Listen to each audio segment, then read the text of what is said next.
Welcome to the Locked On Titans podcast. I am your host, Tyler Rowland. Titans fans, it is a Tuesday edition of the Locked On Titans podcast. On today's show, the Tennessee Titans began their offseason workouts on Monday, but the conversation was all about who was not in attendance rather than who was. Then we'll take a look at the offensive tackle class in the 2022 draft, who makes sense for the Titans, not only in the first round, but throughout the mid rounds as well. All of that and more on a Tuesday edition of the Locked On Titans podcast. Let's get it. You are Locked On Titans, your daily Tennessee Titans podcast, part of the Locked On Podcast Network, your team every day.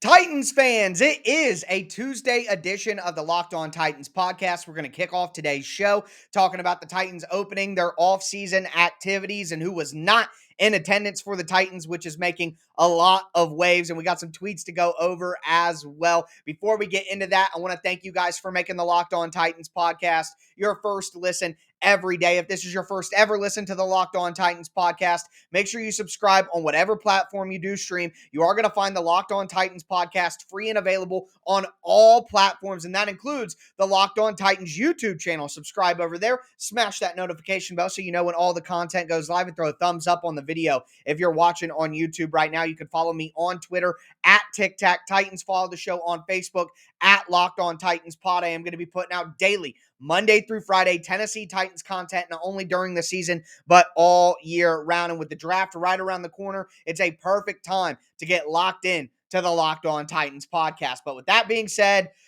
I tried to dead this rumor as many times as possible. And as much as I have tried to avoid it as content, it's just something that can't be ignored. It's the biggest talking point within the fan base on Monday. So it's something that, whether I like it or not, needs to be covered. And the A.J. Brown trade rumors, the A.J. Brown contract discussion, all of that, it's just continuing to be at a fever pitch. And Adam Schefter from ESPN, who has been on a cold streak, in my opinion, with tweets as of late, came out early on Monday morning and dropped this little tweet right here. Let's go over it. It says, second round picks that include wide receivers Deebo Samuel, A.J. Brown, and Terry McLaurin, for the record, McLaurin's a third round pick, are not expected to participate in their team's on-field off-season programs because they want new contracts at a time this offseason when wide receiver deals have exploded, per league sources. Schefter followed it up with this right here.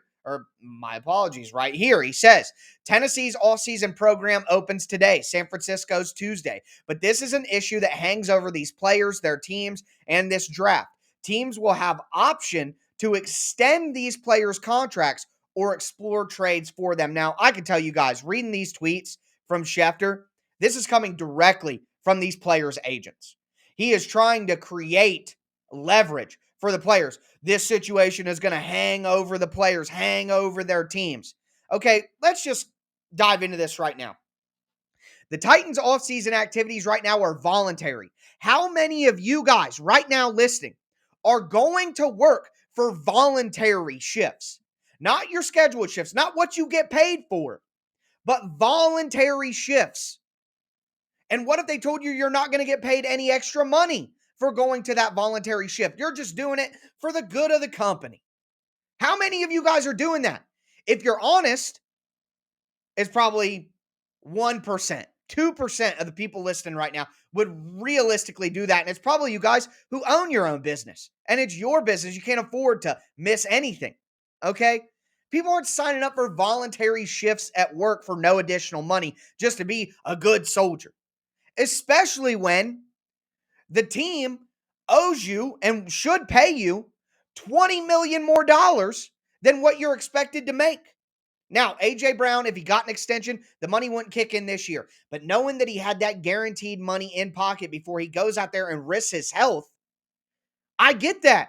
Any business person who thinks with business acumen understands that if you're getting paid drastically less than what you're worth, You're not going to go do things for free. A.J. Brown does not need to be at OTAs. Right now, Ryan Tannehill didn't go to OTAs. Mike Vrabel wasn't at OTAs today. So I just think that I don't have a problem with what A.J. Brown is doing. He could sit out the entire offseason. The Titans typically do these extensions in July. That's when they do them. So who cares if A.J. Brown doesn't do anything with the Titans until training camp? Who cares? Who cares? Saying he's a bad teammate or he doesn't care or blah, blah, blah. It's all nonsense. And quite frankly, I haven't seen a lot of that. I haven't, but clearly there's somebody who has. I'm going to throw a tweet up here from A.J. Brown that he dropped right before I went on today. Quote, I'm a diva and a bad teammate all of a sudden? LOL. Okay. Do what you have to do then. And so will. Now, as I've said to certain people online who have said, "Oh, I've seen it. I've seen people saying he's a bad teammate. I've seen people calling him selfish." Okay, look, guys, this is the age of the internet. If you dig enough, you'll find a dissenting opinion on anything. There are people who will tell you the sky is green if you go on the internet long enough. Okay? So, the reality here is AJ's probably seen some stupid fans say some stupid things. But AJ Brown's going to be a Titan. I said it before. I said it about Harold Landry. I said it before. I'll say it again. All of this is slow news, period, off-season nonsense. A.J. Brown will be a Titan. He will not be traded. He will get his extension in July. He will be in training camp. He will play for the Titans in 2022. And I've lived long enough that I've become the villain here by rehashing this news in this room and this story once again. But it's just everywhere, and I can't help but speak my mind on it. If you're calling out A.J. Brown as a bad teammate because he wants to get a new contract and he's skipping voluntary shifts at work, then you're foolish. And if you're A.J. Brown, you're listening to this, logical fans don't feel this way.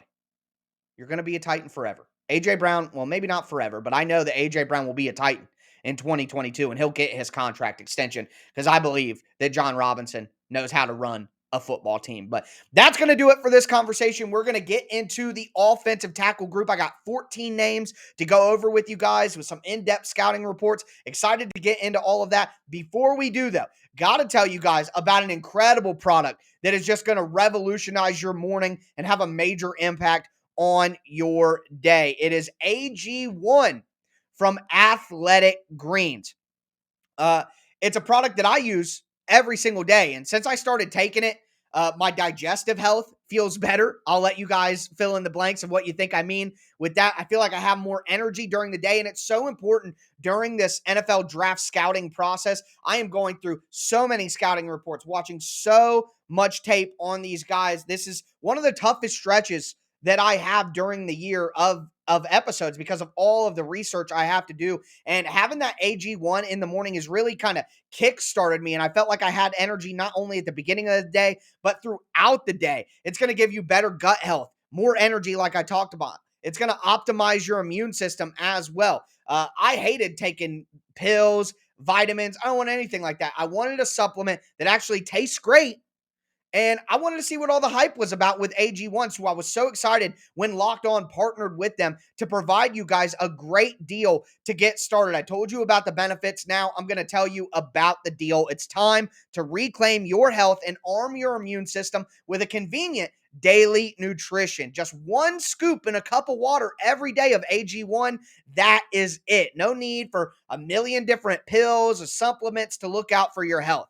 To make it even easier, Athletic Greens is going to give you a free 1-year supply of immune-supporting vitamin D and 5 free travel packs with your first purchase. All you have to do is visit athleticgreens.com/NFL network. Again, that's athleticgreens.com/NFL network to take ownership over your health and pick up the ultimate daily nutritional insurance. Also, do want to tell you guys about betonline.net. BetOnline is your number one source for all your betting stats and sports information for all the latest sports developments, league reviews, and news, including this year's basketball's playoffs and the start of the Major League Baseball season. Head to betonline.net. BetOnline is your continued source for all your sports wagering information, from live betting to playoffs to esports and more. Head to their website today or use your mobile device to learn more about all the trends and all the action. Bet online,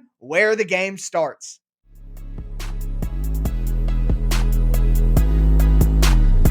Titans fans, let's continue this Tuesday edition of the Locked On Titans podcast. We just talked about the new rehashing of A.J. Brown's situation, some tweets and all this nonsense. A.J. Brown will be a Titan. I'm not worried about that. But with that being said, we're going to get into our breakdown of the offensive tackle class in the 2022 draft. Continue the 2022 Locked On Titans NFL Draft preview.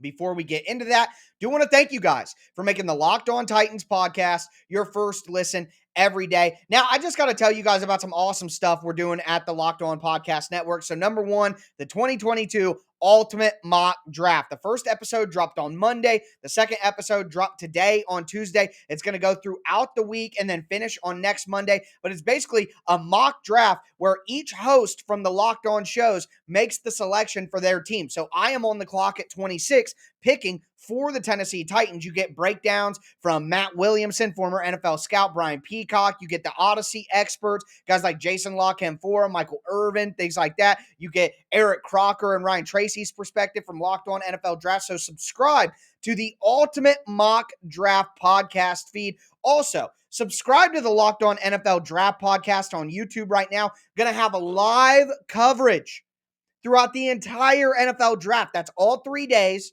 going live 30 minutes before the draft kicks off each day. So 7:30 on Thursday, 6:30 on Friday, 11:30 in the morning on Saturday, all of that Eastern time, of course, which is the best time zone and the only one that matters. I know that's going to make a lot of you Central folks mad. I don't care. Either way, man, it's just awesome to have alternative live draft coverage from local experts. Do you want to hear from Todd McShay and Mel Kiper, guys who have consistently mocked the Titans incorrectly throughout years? Or do you want to hear from me after the Titans make their selection?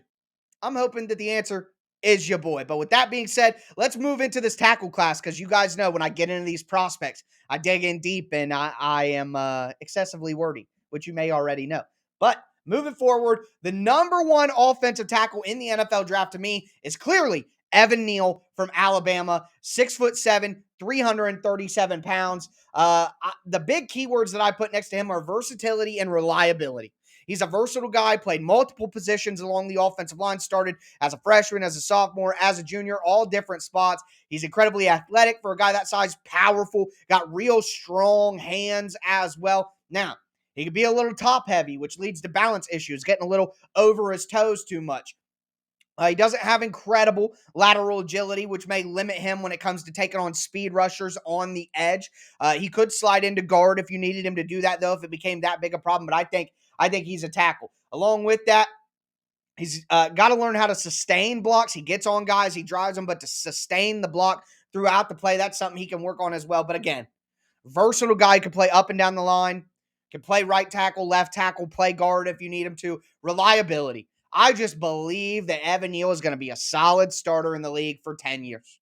So he's my number one tackle. Number two is Ikem Ekwonu, 6'4", 310 pounds out of NC State. I called him the zone animal. He would just be perfect in a zone run scheme. He's nasty. Just a nasty temperament. And I love that in an offensive lineman. Great power as well. He's going to bulldoze people off the line. He's going to move people. He's going to move bodies, man. That's what's most important. Obviously, getting picked this high, he's an athletic guy, maybe not as big as some of the offensive, like the 6'6", 6'7", so at 6'4", great athletic ability, and people just rave about his character and his leadership. Now, Got to get better with his hand placement because he can be a little over aggressive at times. He has the tendency to allow guys to beat him to the inside because he'll overset to the outside on his pass rush. And he had some issues with penalties, but he can refine his technique. To me, give me the temperament and give me the athletic traits. I'm taking that all day long. I'll coach up the technique and I'll coach away the penalties. The next guy is Mississippi State left tackle Charles Cross, 6'4", 307 pounds. I called him a pass blocking sensei. So Mississippi State had that Mike Leach, air it out type scheme. They didn't run the ball a ton. So he doesn't have a ton of run blocking experience, but what he has showed as a pass blocker, great lateral movement, which is important to move side to side for speed pass rush. He's patient with his hands. He takes his time. He's not overzealous. He's not over aggressive. He's really smart positionally. Charles Cross isn't a drive blocker or a power blocker like you would think of with Evan Neal or Ekwonu, but he's a guy who knows how to use his body to get in position to win blocks and get the job done. You can develop the other things at the next level. He's got a strange stance. His feet are very close together, and that causes some problems with his pass set. He doesn't have a ton of anchor, guys. He's I don't want to say he's lean, but he could use some extra mass and some extra core strength to be able to anchor. And that's basically it. Imagine that you're taking a bull rush, two hands straight in your chest, trying to push you back. Can you widen your base? Can you get your center of gravity in your balance and hold off? That's something that Charles Cross has to improve on. He's got to add mass, and when he does add mass, that'll make him a better drive blocker in the run game. And he had some penalty issues as well that need to be cleaned up. The next guy is a guy who I think those three guys, Cross, Ekwonu, and Neal, are not going to be available for the Titans, period. They're just not. But a guy who will be, or could be, and could be in striking range if the Titans want to trade up, is Trevor Penning, the mean, nasty tackle out of Northern Iowa, 6'7", 325 pounds. I put Angry Beaver, okay, because he is going to destroy some wood and he's going to be upset while he does it. Incredible size, 6'7", 325. I mean, a monster of a man. And boy, he is mean. He wants to drive you into ground. He wants to take your every single time he's talked about it.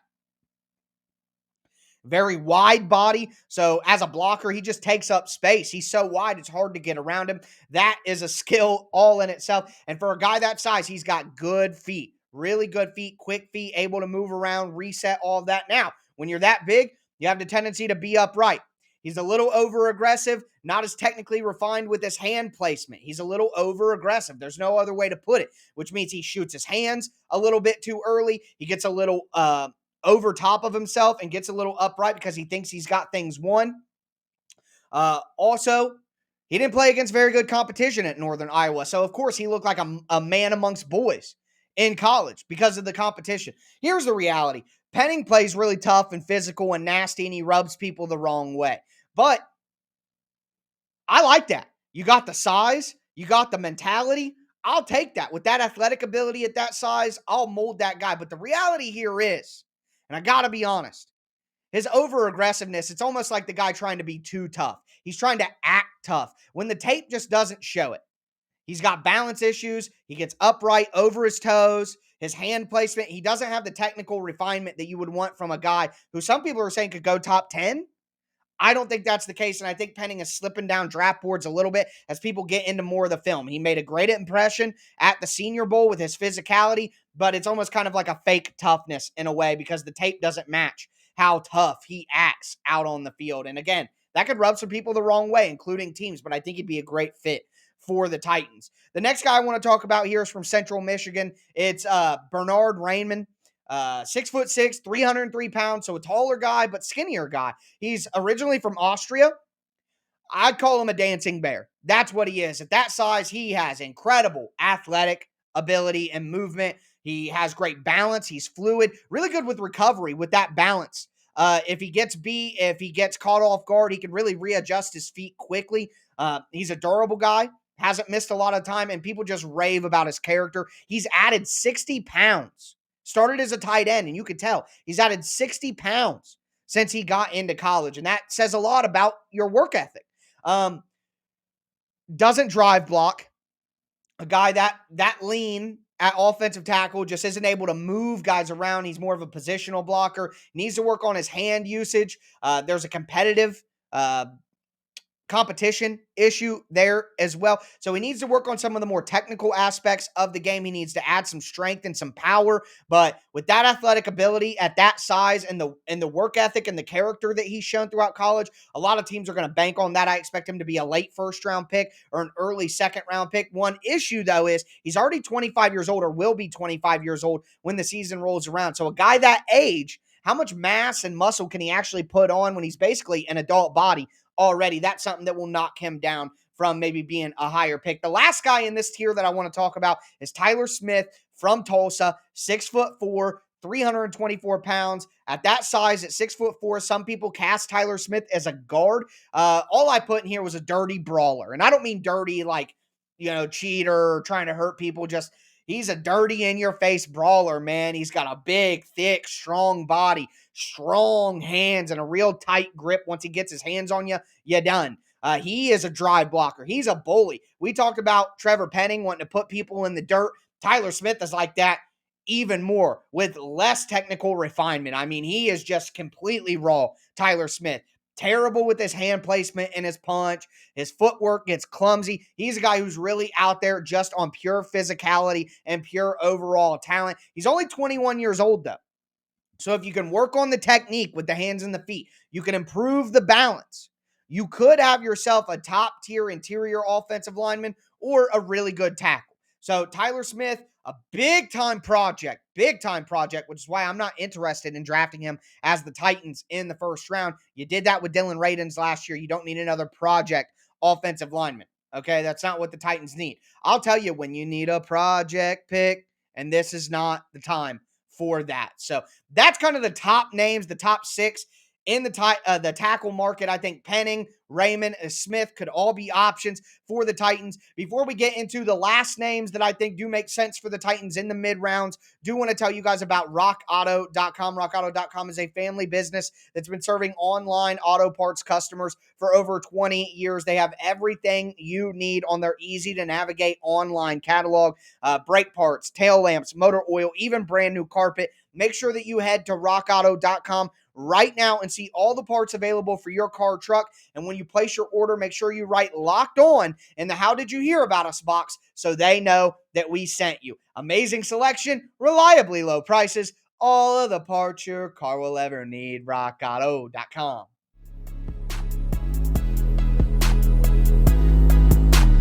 Titans fans, let's cap off this Tuesday edition of the Locked On Titans podcast. We talked about the A.J. Brown contract noise. We talked about the top offensive tackles in the NFL draft. Now I want to get into some of those mid-round options who could be there with the Titans pick at number 90 or 131 or 143, 169 maybe even, kind of the mid-round, day 2, day 3 type guys.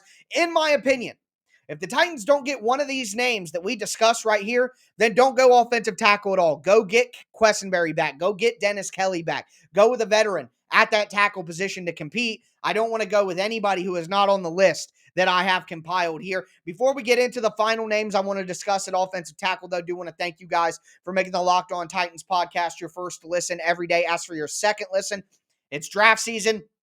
We're in the thick of it.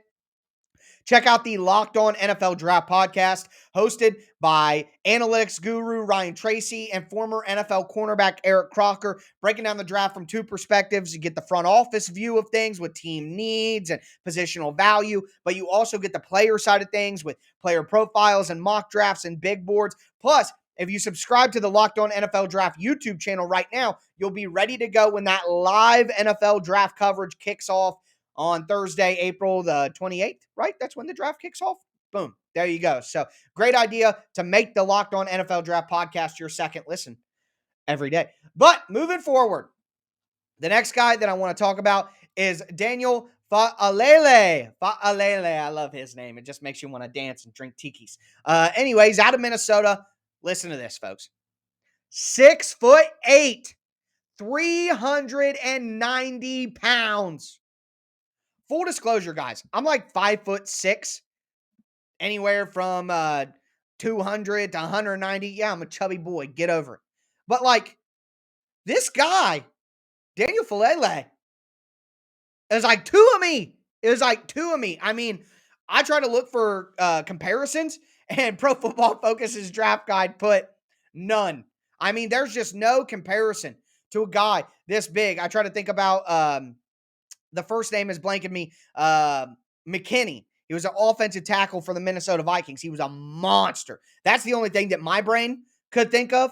But former Australian, I put Mountain Man because I mean, the frame to be that big, it's unbelievable. His anchor, it better be great at that. We talk about anchor with the leaner guys and how they don't have the ability to hold up against a bull rush.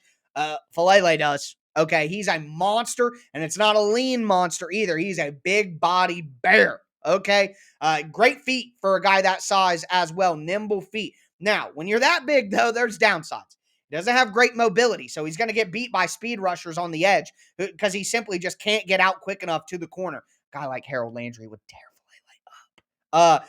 Doesn't have great range because of that mobility. Talking about getting out far, it's not quite as nasty and as physical as you would want to see from a guy that big, and he doesn't have a ton of experience either. So all of that together, you're basically getting what you get with Falele, but I think in a power scheme, I don't think it fits for the Titans, but in a power scheme, I think he can make a lot of sense and move some bodies. But he's going to have to lean down a little bit, watch the weight, and try to get better with some of the movement and the range if he wants to be a full-time offensive tackle. The next guy, though, makes a lot of sense for me. And it's Abraham Lucas from Washington State, 6'6", 315 pounds. He is a rangy right tackle. He's got a good frame on him. He's got really good feet. His mirror ability, and a mirror is like, imagine you're guarding someone in basketball. Sometimes that's what playing offensive tackle against an edge rusher is like. You're basically guarding a guy in basketball, but you get to use your hands in their chest. No freedom of movement here.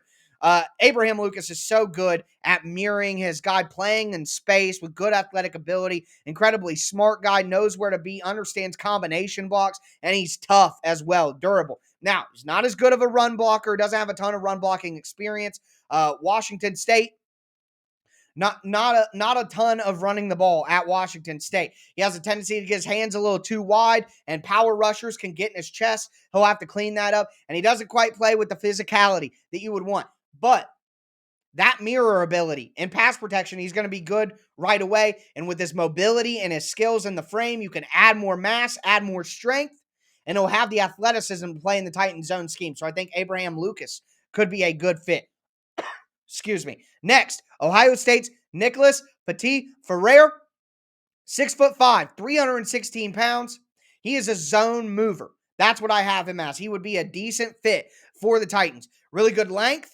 He's a fluid athlete as well. Doesn't seem clunky or tight. He's good at climbing up to the second level, which is important in the Titans zone blocking scheme where you start with a double team at the line of scrimmage and climb to a linebacker. He's really good with those combo blocks and climbing up. Now, he is a leaner guy for his size. Doesn't have great anchor, doesn't have great power, doesn't have a lot of power in his punch. So he'd have to work on strength and get in the weight room to try to increase that upper body power. Next, Penn State, Rashad Walker, or Rasheed Walker, my apologies there, 6'5", 313 pounds. So basically similar size to Petit-Frere. Similar guy as well when it comes to their body. Really good frame.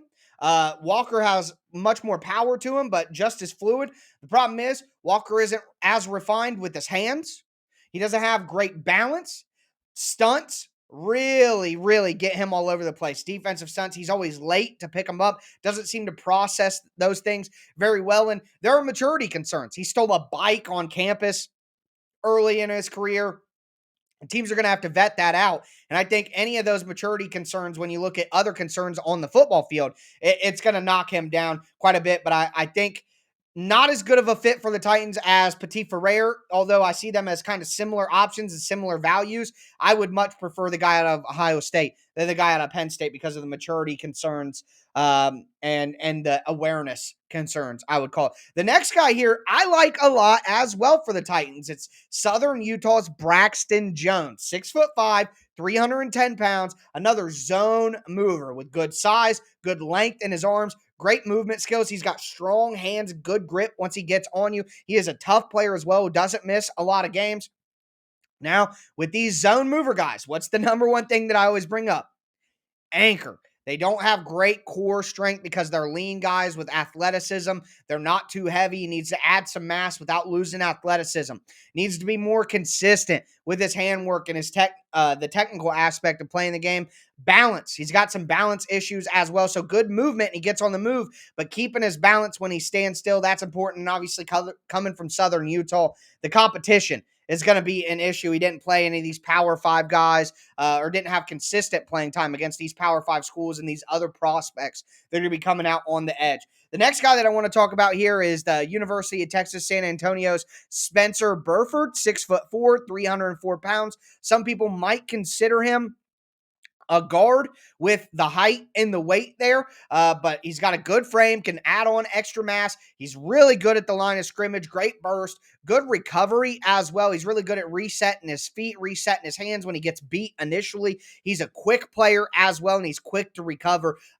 Not the ideal strength, not the ideal anchor. Again, one of these zone moving athletic guys, needs to improve in the run game as well. He's not really a dry blocker, but classic offensive tackle that's athletic with a good frame and a good body, but just needs to add strength, needs to add mass so that he can improve with his power aspects of his game. The next guy is a guy I'm very interested in as well, and it's Kellen Deesh from Arizona State, 6'7", 303 pounds. So the size and the height that the Titans like to see. He's got great feet for a guy that size, really quick feet, able to adjust and move him around, really good mirroring ability against edge rushers. He's able to climb to the next level. He's good at taking on stunts, a really smart player with quick hands who can adjust on the fly. Now again, 6'7", 303.